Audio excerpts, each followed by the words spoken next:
পশ্চিম বর্ধমান জেলার একদিকে সেনকো গোল্ডের ভয়ানক ডাকাতি যখন মানুষকে স্তম্ভিত করে দিয়েছিল, ঠিক তার পাশাপাশি হীরাপুর থানার সাফল্য উঠে আসে খবরের শিরোনামে।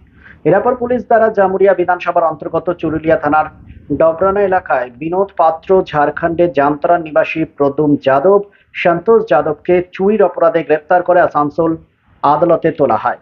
এই তিন অপরাধীর থেকে 8টি মোবাইল, 1 লক্ষ টাকা, ডেবিট কার্ড, ক্রেডিট কার্ড সহ লাল রঙের টিভিএস অ্যাপাচে RTR 160 বাজেয়াপ্ত করা হয়।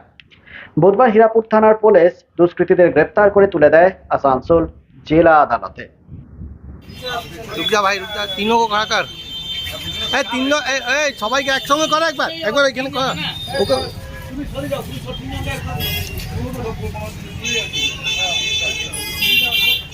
মুখটা সহতে বলুন, ও স্যার হাতটা সহতে বলুন।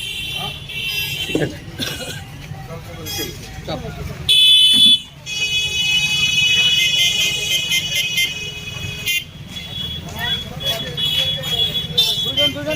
দুজন সেখানে কেটে যাও।